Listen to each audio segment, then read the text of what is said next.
రాజకీయ నాయకులు గడ్డం రామస్వామి గారి పుత్రుడు సతీష్ సభలో హాజరైనటువంటి బంధువులు మిత్రులు అందరికీ మరొకసారి నమస్కారం చేస్తూ ఒక ఏడాదిగా మనాదితోటి జ్ఞాపకాలతోటి తండ్రి స్మృతులతోటి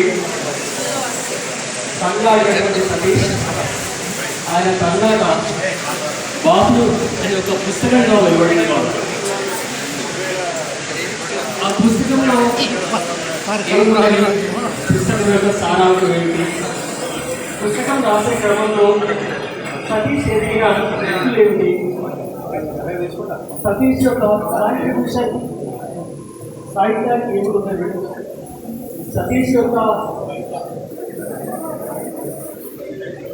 లాంగ్వేజ్ అంటే తెలంగాణ మానవికానికి సంబంధించి సతీష్ యొక్క నైపుణ్యం ఏంటి అనే విషయాన్ని ఇవాళ మనం ఒక 5 నిమిషాలు 10 నిమిషాలు మనం మాట్లాడుకోవాలి.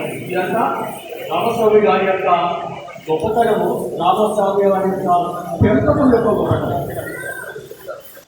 దానికి ముందు 2 విషయాలు పంచుకోవాలి. పుస్తకాన్ని తల్లితో ఆవిష్కరించడము, తల్లి చేత ఆవిష్కరించడం అనేది ఒక మంచి సంప్రదాయం. ఆ తర్వాత ఏడాది మాత్రం జ్ఞాపకం చేసుకొని పూజలు చేసి భోజనాలు చేసి వెళ్ళిపోవడం కాకుండా ఒక సాహిత్య సందర్భంగా దాన్ని సృష్టించడం కూడా ఒక మంచి సంప్రదాయం. ఈ 2 సంప్రదాయాలు నెలకొల్పినటువంటి సతీష్కు అభినందనలు ముందు. తర్వాత విషయంలో వద్దాం. ఏమున్నది ఈ పుస్తకం నేను చూసినప్పుడు 2 విషయాలు జ్ఞాపకం వస్తాయి. ఆర్కే నారాయణ్ అనే రచయిత సామాన్యుడు అనే ఒక పాత్రను సృష్టించాడు. అల్లం రాదన్న అతడు అనే ఒక పాత్ర కథ రాశాడు. ఈ 2 కూడా